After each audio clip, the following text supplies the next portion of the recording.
He finally pieced together what happened in 1969. The scientists walked out on their own, leaving behind their tools, their meals, and the note no one dared to explain. The trail they left through the cavern, the old boots, the ashes, everything confirmed their escape. But the question that followed was far more troubling. If the team fled more than 5 decades ago, who had reactivated the bunker servers 48 hours earlier? And what were they searching for in a place built to erase itself?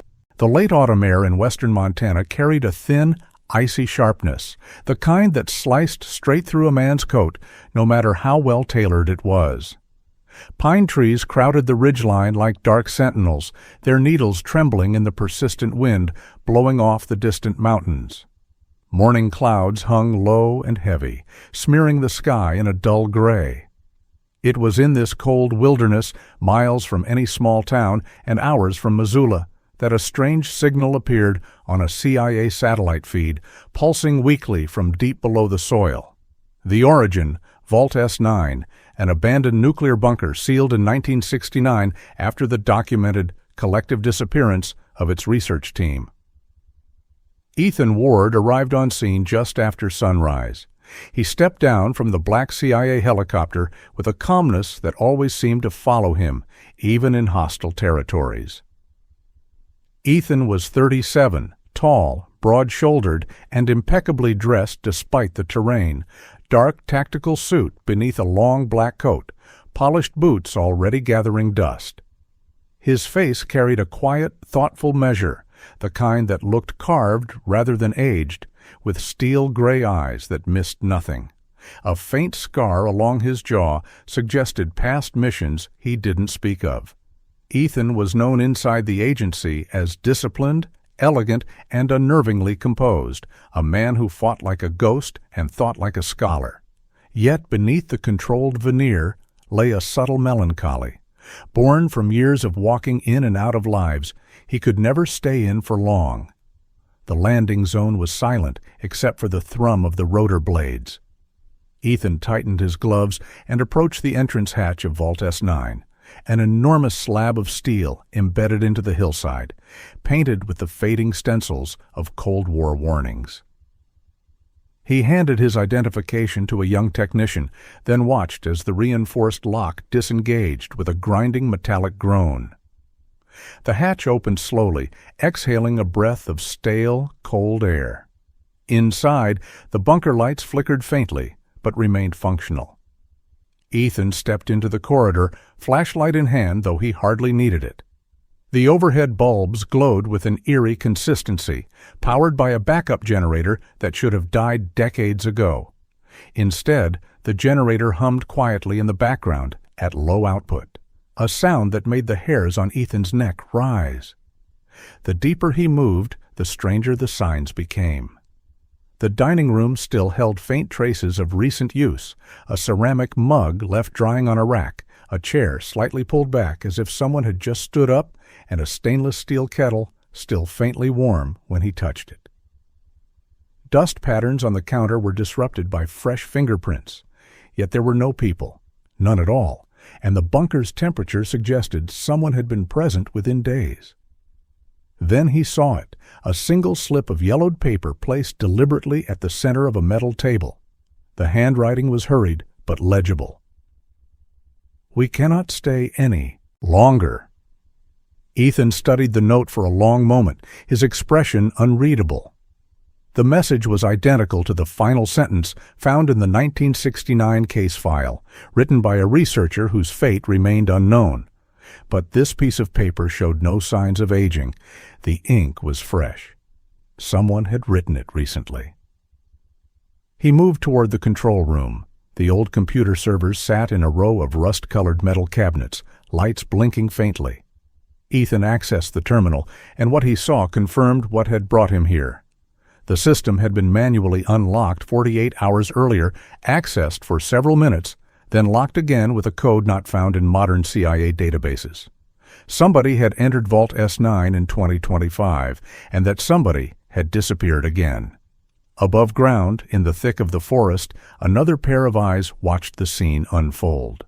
Lila Hart, 32, crouched behind a fallen log with a camera pressed to her chest to avoid its reflection catching the sun. She was of average height, lean and quick in her movements, with copper-brown hair tied into a loose ponytail and sharp hazel eyes trained to catch inconsistencies the way birds catch insects mid-flight. Lila wore a faded green jacket, jeans, and hiking boots scuffed from months of field work. Her demeanor was bold, curious, and borderline reckless, the natural temperament of someone who had spent her adult life uncovering stories powerful people hoped would stay buried. Raised in a strict household by a father who believed silence was the safest virtue, Lila had shaped her entire career as a rebellion against that idea. She wasn't here by coincidence. For years she had followed threads of a rumored Cold War project linked to unexplained disappearances. Vault S9 was only one piece. When she saw the CIA helicopter slicing through Montana's morning sky, instinct told her the trail had finally converged. She snapped a photo of the bunker entrance, of Ethan stepping inside, of the team securing the perimeter.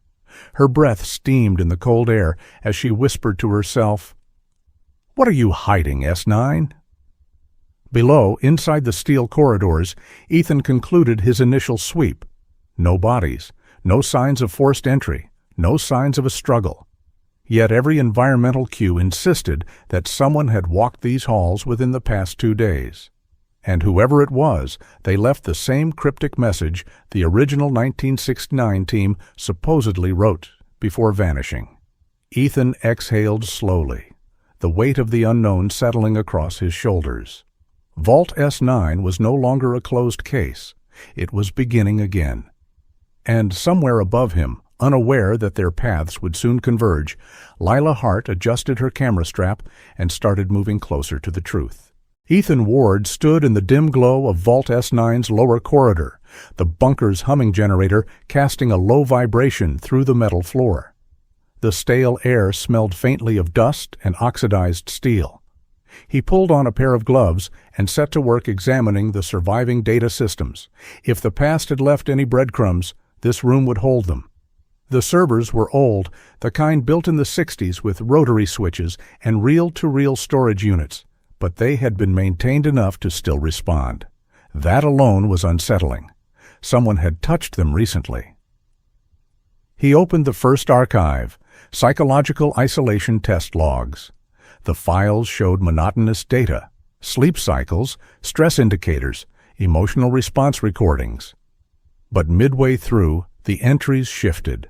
Notes became shorter, handwriting messier. Mentions of fatigue, agitation, and tension began appearing more frequently. One researcher described a member of the team as increasingly irritable under sensory deprivation conditions.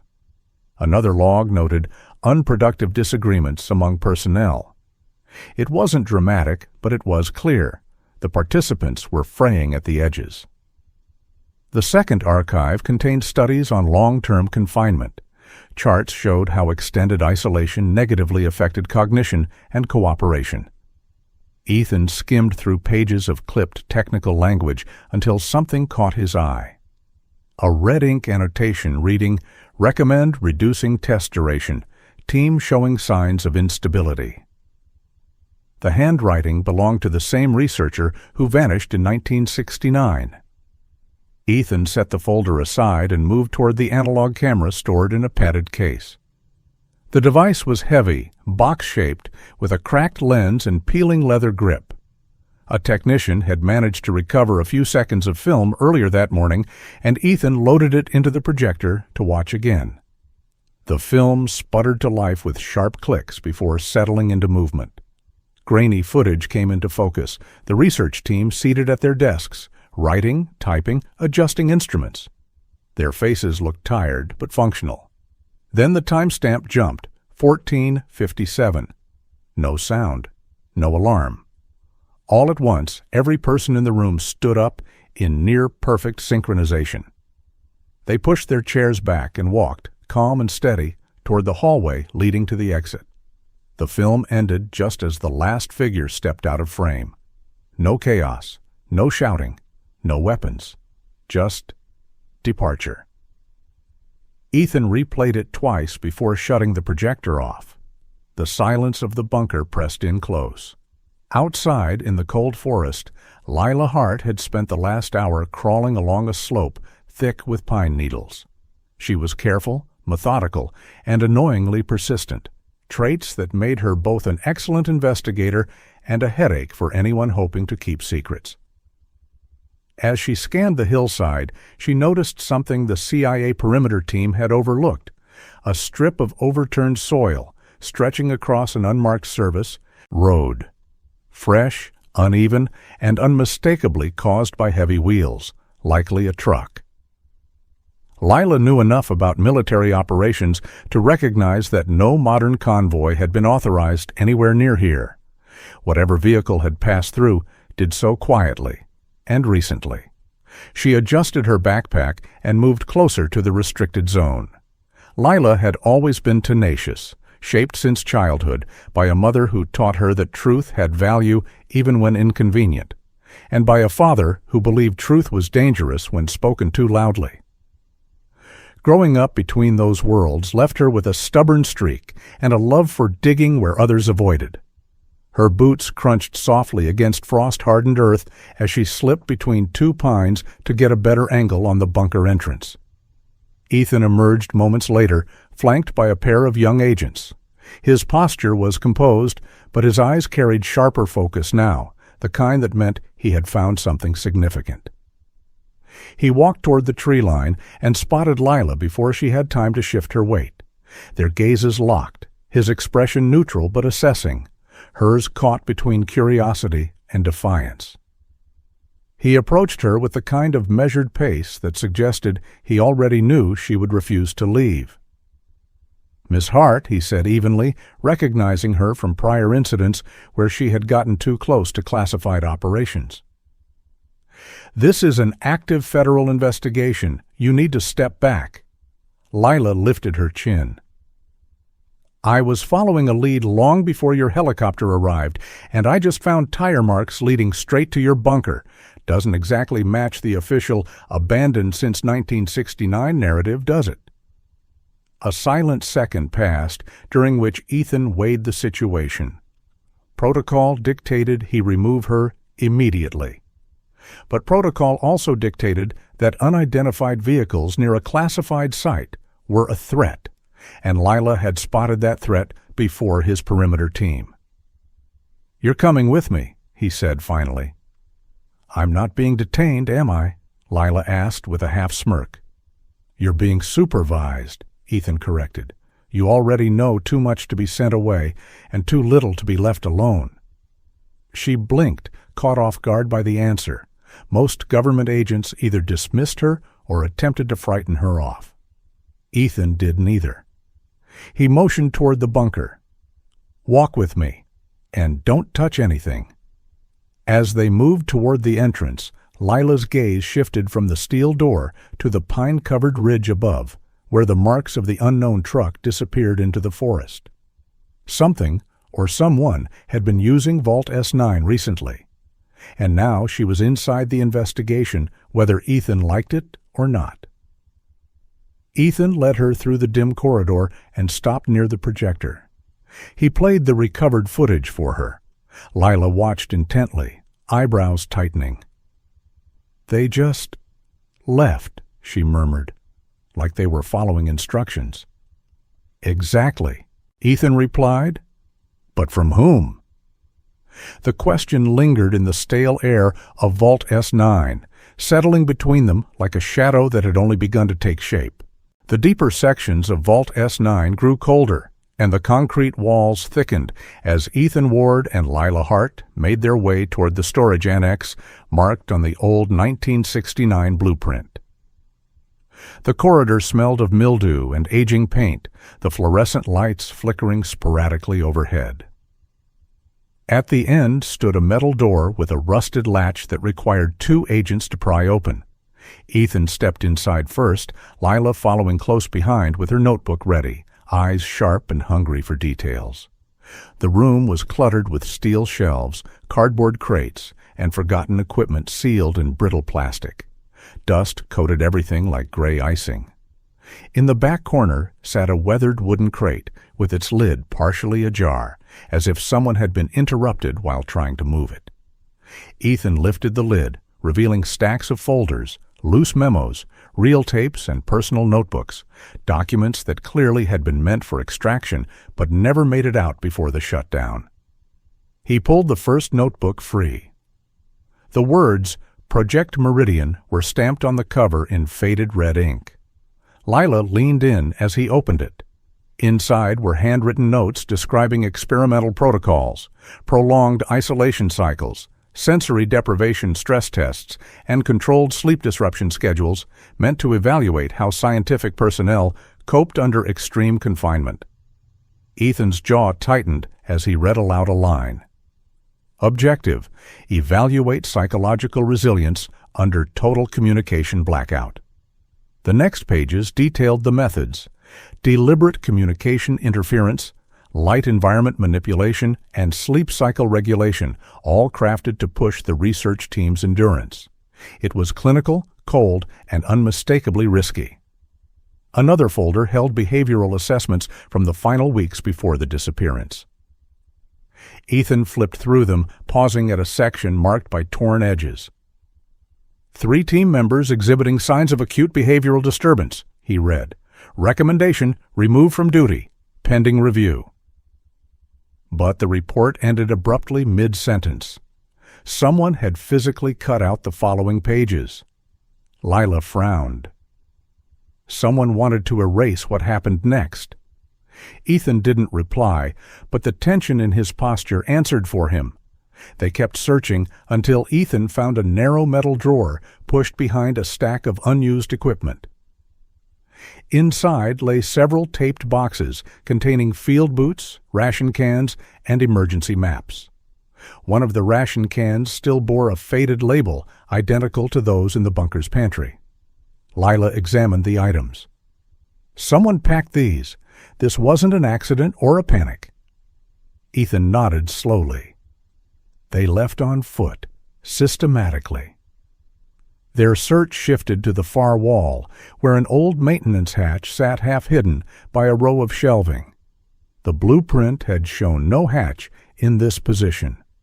Ethan knelt, brushing away dust to reveal a grated tunnel leading into darkness. A steel marker engraved Service 2 indicated a secondary escape route.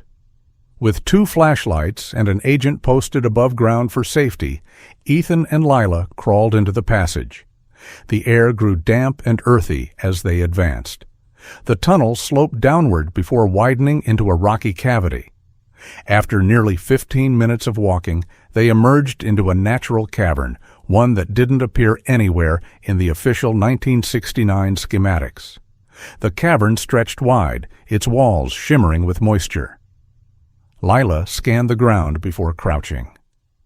Boot prints, she said. Old, weathered, but unmistakable. The shape matched military-issue footwear from the 60s. Lila also spotted rusted food can fragments identical to those in the crate. Near a stone outcrop lay the faint circle of a long-dead fire pit, blackened with the remains of charred wood. Ethan studied the scene quietly. They camped here, he murmured, probably their first stop after leaving S9. Lila looked up. So they didn't vanish. They walked away.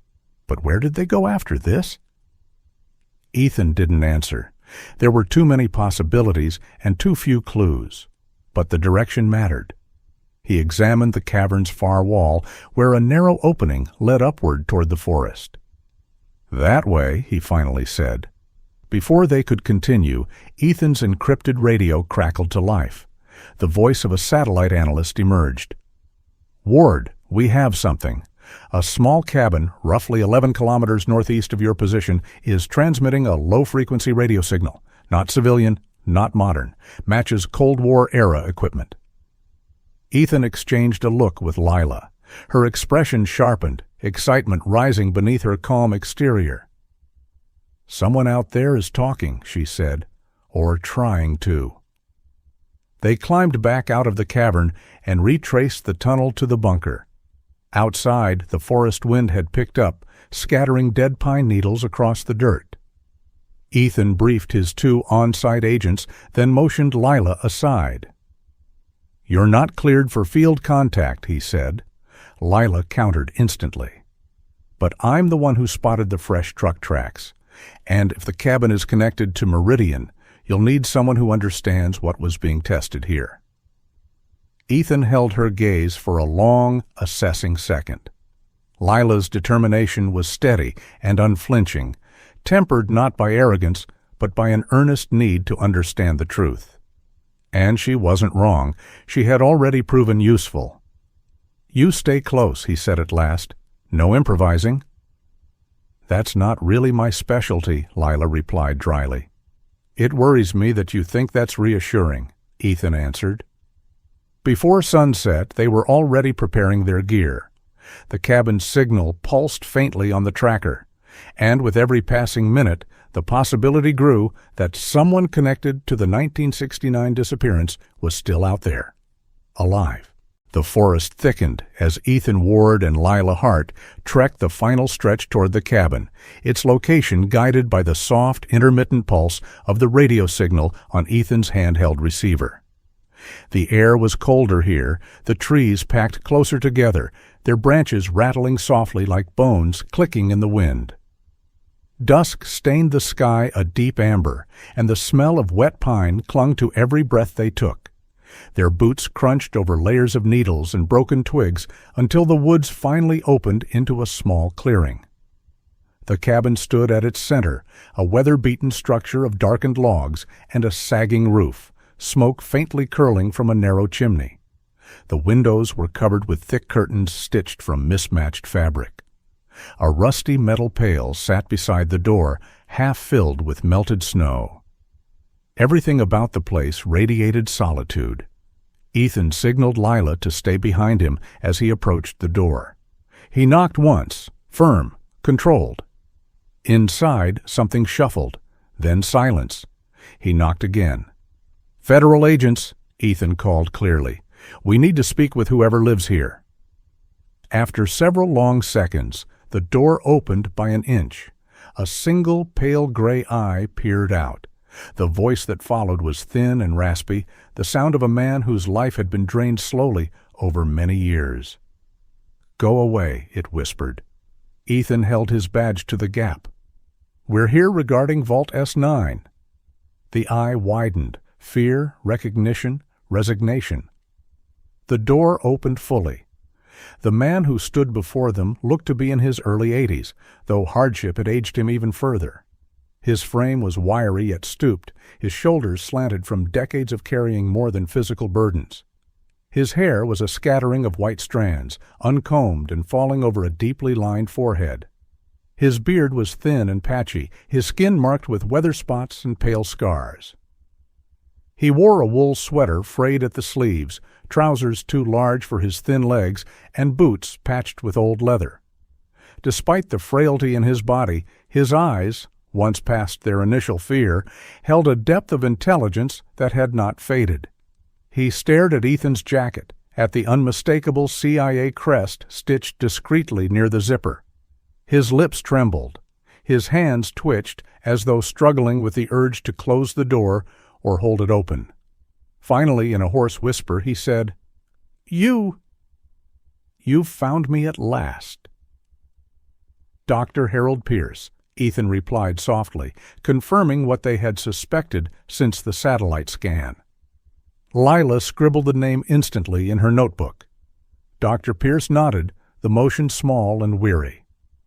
"I knew this day would come. I just didn't think I'd still be alive to see it." He stepped back to let them enter. Inside, the cabin was surprisingly organized. Stacks of canned food, a metal kettle warming on a small stove, and walls lined with faded maps held by old nails. A single kerosene lamp cast a dim golden glow. In one corner lay a worn armchair draped with a wool blanket. Another corner held a desk cluttered with radios, some modern, others relics from the Cold War era, their wires tangled like vines. The faint hum of the active transmitter filled the room, Lila took in every detail. She also noticed a small calico cat tucked near the stove, its fur mottled brown, black, and white. The cat, perhaps 8 or 9 years old, watched them with cautious amber eyes before curling its tail tighter around its paws. Dr. Pierce caught Lila's glance. "Her name's Mabel," he muttered. "Only living creature that still chooses my company." Ethan sat opposite the old man. "We found the bunker. We know someone accessed the servers 48 hours ago. We also found signs that your team left voluntarily in 1969. Dr. Pierce sighed, a soft exhale that seemed to release a lifetime of silence. "We didn't vanish into thin air, Agent Ward. We ran." His eyes moved to the flames in the stove. Meridian was supposed to test endurance, not break us. But the supervisors pushed the parameters too far. Longer sensory deprivation, deeper isolation cycles. We were sleeping 2 hours a night. The lights were controlled remotely. Communication lines shut at random intervals. People don't stay whole under those conditions. Lila leaned forward. "Your reports show signs of emotional instability in 3 members." Pierce nodded. "And that was only the beginning. We were all fraying, minds cracking at the seams. Some of us started hearing things, others exploded in anger with no cause. We told command to stop the tests." His voice tightened. "They didn't." He lifted a trembling hand, rubbing the bridge of his nose. "I knew if we stayed, someone would die. So I found the unmarked escape route. Wasn't on the official blueprint. I guided the team out in the dead of night.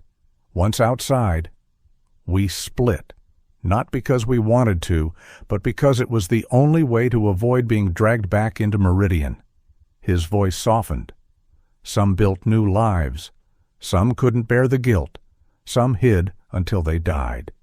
His hand trembled. "We agreed never to be found, never to return. That note you saw, 'We cannot stay any longer,' it was the truth. We were breaking." Ethan asked quietly, "Why stay near Montana?" Pierce looked at Mabel, then the window. "Because I needed to know if someone would one day open S9 again. If they did, I wanted to tell the truth before the government buried it one final time." The flames crackled softly. Dr. Pierce finally turned to Ethan, his eyes hollow but resolute. "Tell me, did they send you to silence me?" Ethan answered with the steady calm of a man who had seen enough ghosts to know when one was ready to stop running. "No, Doctor. We're here to listen." For the first time in decades, Harold Pierce's shoulders loosened, relief sinking through him like warmth. The morning sky above Montana brightened slowly, the pale gold of dawn spreading over the treetops as Ethan Ward stepped outside the cabin to make the secured call. Frost clung to the grass in brittle crystals, crunching under his boots. The clearing where the cabin stood felt quieter than the night before.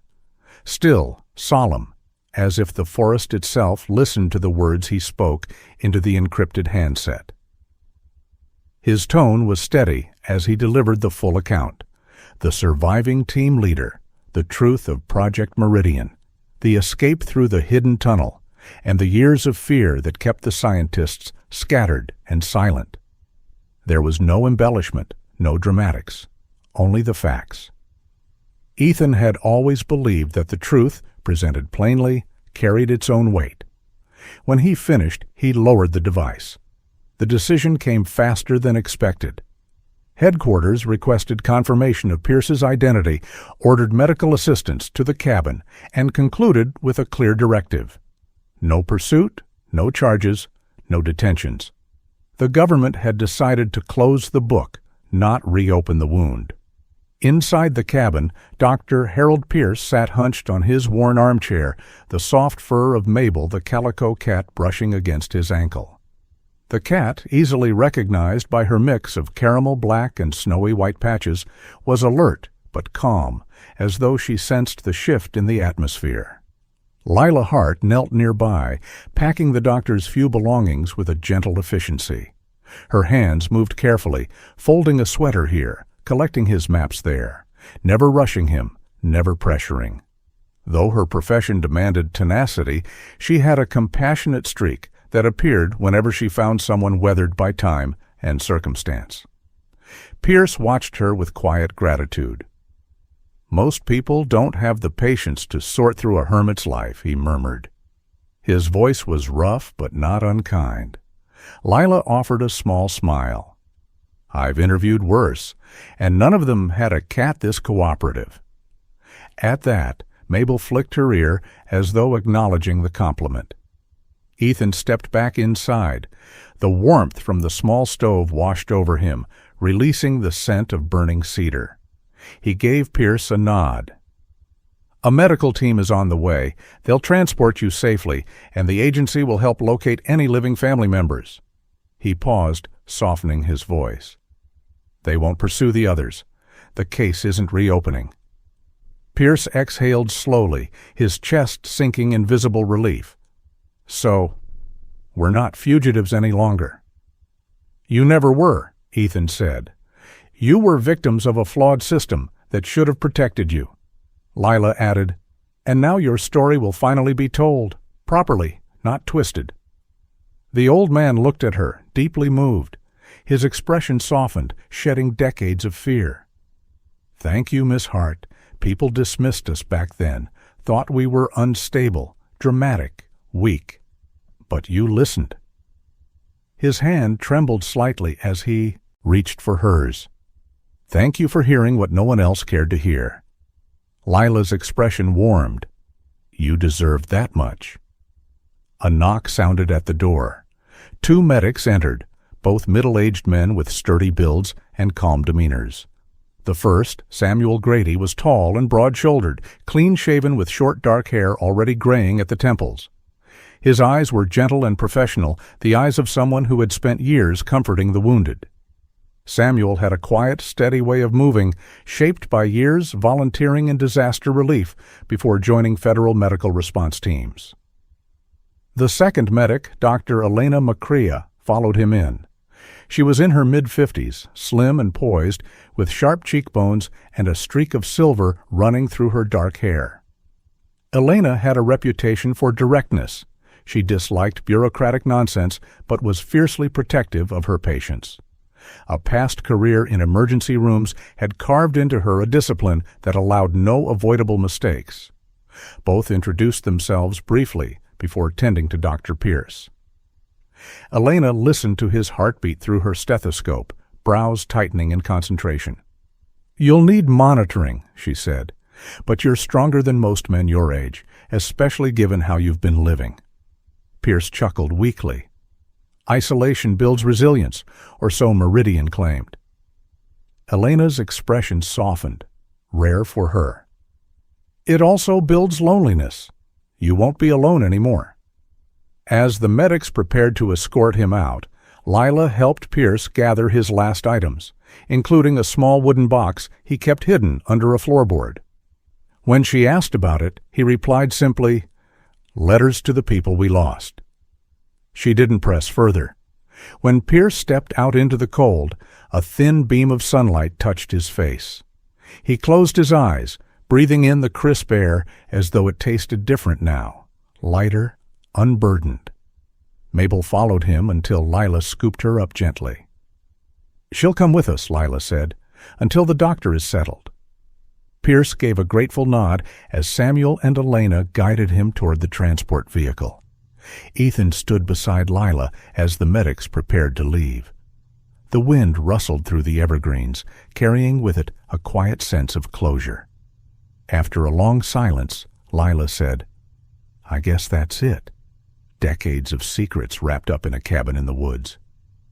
"Truth has a strange way of waiting," Ethan replied. Lila glanced at him, a teasing spark in her eyes. "You know, I've worked with a lot of agents, but none of them managed to tolerate me as long as you." Ethan responded without looking at her, his tone smooth and calm in classic 007 style. "Only people with good coffee are worth stopping for." Lila laughed, a soft sound that cut through the cold morning. And for the first time, the weight on Ethan's shoulders lightened. Not dramatically, not suddenly, just enough for him to recognize it. Together, they watched the vehicle carrying Dr. Pierce disappear down the forest road, the sunlight filtering through the trees like a promise rather than a farewell. A quiet, human ending. No mysteries left hanging, only truth, fear released, and two people who had found trust in the midst of hidden decades.